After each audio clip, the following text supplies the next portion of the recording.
Welcome to a very miscellaneous Nonsense Wars production. This video is a compilation of some train and layout footage I took mostly around 2005.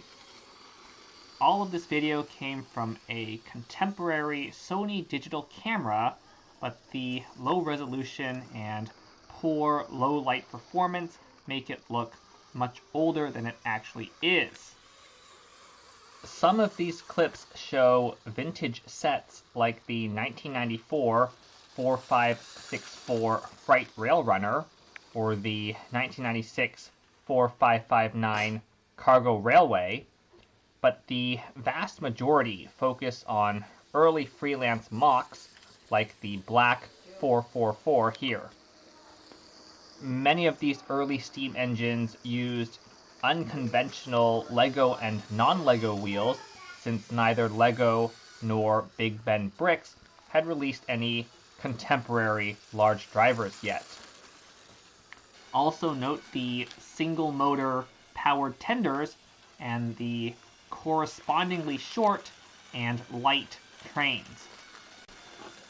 Our first order of Big Ben Bricks large drivers went to this black 462, loosely based off European engines. Since everything was still track powered back then, we put a 12-volt battery box in the tender and cut up some parts to install a smoke generator on the loco. This not really scale model of the Tasmanian Railway's K1 was my first foray into building actual trains, and it doesn't seem too bad for a first go. The worst part is still a problem today. Lego tracks are already too wide for standard gauge 1:48 scale models, and they are way too wide for the 2-foot gauge K1.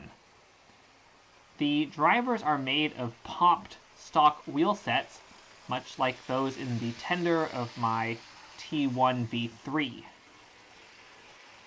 The footage I saved also included some clips of smashing trains and other things, a practice that obviously got less common as the models got more complicated and subsequently more complicated to put back together.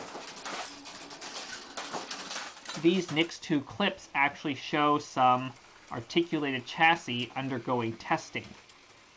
The first was for my still not to scale South African class NGG11, and the second was for my still not to scale Final Fantasy VII locomotive.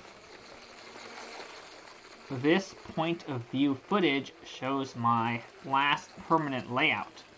Unfortunately, the lens is on the wrong side, and the old Sony camera doesn't fisheye nearly as much as a modern smartphone, so it's hard to make out too much in the periphery.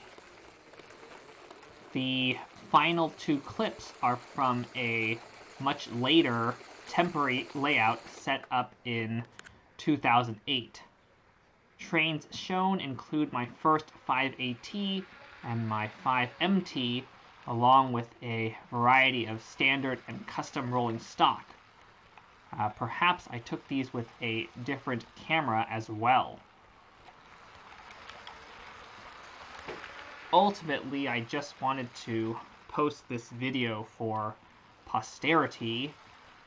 I've never posted this footage before, as YouTube basically didn't exist back then.